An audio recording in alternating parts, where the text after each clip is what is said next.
வணக்கம். நுட்பம் கவிதை இணைய இதழுக்காக குமரகுரு கவிதைகள்.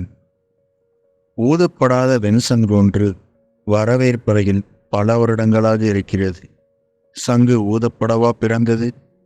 அதற்குள் வாழ்ந்த நத்தையோ அல்லது அதற்குள் உருவாக இருந்த முத்தோ எங்கேயோ தவித்தபடி இருக்கின்றது.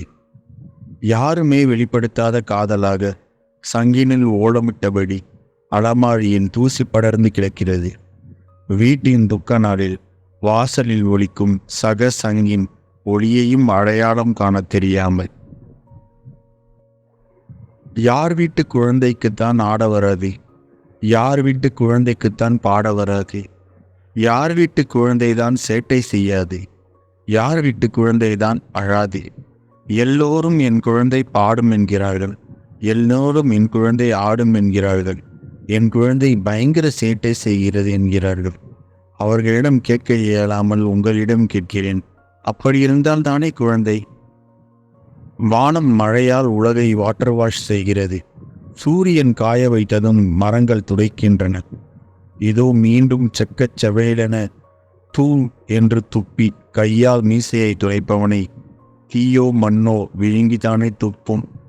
பறத்தை தலையுடன் பாலியஸ்டர் சிலை கட்டி கொண்டு பித்த வெடிப்பின் வழிமறந்து நடந்து சென்று கொண்டிருக்கிறாள் தன் குடும்பத்துக்காக வியர்வை சிந்தும் ஒருத்தி. போகும் வழி வரும் வழியெல்லாம் அவள் மீது விழும் காம பார்வைகளை உதறி தள்ளிவிட்டு வீட்டுக்கு வந்ததும் வழிபோக்கும் மழலையை தூவி வரவேற்பாள் அவள் மகள்.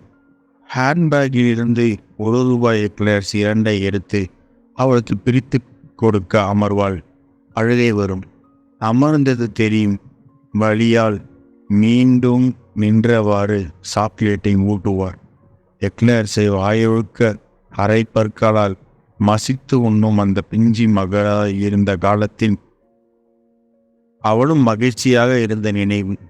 தானே தனக்கு பிள்ளையாகி போனதாக தோன்றிய நொடி உச்சி முகர்ந்து மகளுக்கு ஒரு முத்தமிட்டாள்.